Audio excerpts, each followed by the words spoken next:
Magandang araw mga ka-Iron Works. Have a blessed day to each and everyone who are now beginning to subscribe, following and watching our new YouTube channel at Construction 888 or Albatross Construction Services. So DIY basic po tayo. How to read your measure tape. Paano po magbasa o gumamit ng metro, no, para po ito sa kapakanan ng mga beginner, no? So ginawa po natin ang episode na ito. Halimbawa, if you are planning to establish your small welding works or welding projects, because for now the most in-demand industry in the world today is construction services. So we need to know the basic. So magsisimula po tayo sa metro. This is a 5-meter professional rubberized power tape. If you will convert into feet, 5 meter is equivalent to 16 feet. So this is one. Ayan. So you can see this is 16 feet. In the below figures or numbers, this is a centimeter. On the above is inches. So yan. Like for example, this is 1 feet. 1 feet, if you will convert to centimeter, this is 30 centimeter. This is 1 feet. Isang talampakan po sa wikang Pilipino. Ayan. Kapag ka po 2 feet yan po ay 60 cm. Yung naman pong 1 feet, pag inches po yan po ay 12 inches. Kung nung nag-aaral po tayo sa elementary, pag sinabi nilang isang ruler 12 inches po yan. Pero pag i-convert mo yan po sa feet, yan po ay 1 feet.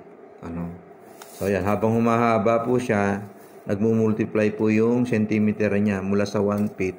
You can see in this measure tape, yung 1 feet, ayan, ay 30 centimeter. Yung 1 feet naman, kung i-convert mo po sa inches, yan po ay inches. So ayan, no? Pagka nag 3 feet po siya, 90 centimeter or 36 inches. Pag naman po siya ay naging 5 feet, that is equivalent to 152 centimeter or 60 inches. Ayan. Pag inubos po natin itong rolyo nitong power tape, if you are going to maximize, this is 16 feet.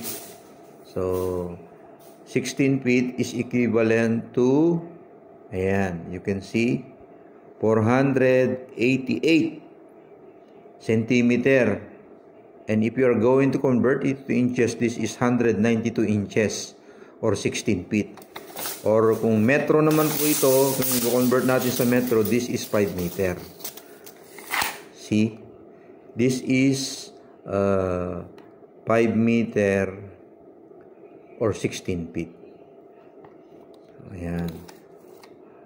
Sa itaas po, ayan po yung 1 inches po, ayan. Yung guhit po niyan, ayan. Yan po ang paggamit, conversion po. Basic lang po ito, through inches, feet, centimeter, and meter. Pag isang metro naman po, ayan, 100 centimeter is equivalent to 3.4 feet or 1 meter. Pagka sa centimeter naman po ay 100 centimeter is equivalent to meter. Isang metro po yan. So, yan. So this is the basic how to read our measure tape. So in the next episode sa ating mga short video ay isasummarize naman po natin yung paano po ang pagkuha halimbawa ng sukat. Halimbawa po nito, itong isang kwaderno na ito, paano po natin kukunin yung total square centimeter po, mga kaibigan. So hanggang sa susunod pong episode, mga ka-Iron Works, magandang araw po. Have a nice day to each and everyone. Please don't forget to subscribe to our channel dahil meron po tayong mga gagawing mga steelworks project outside after the rainy days.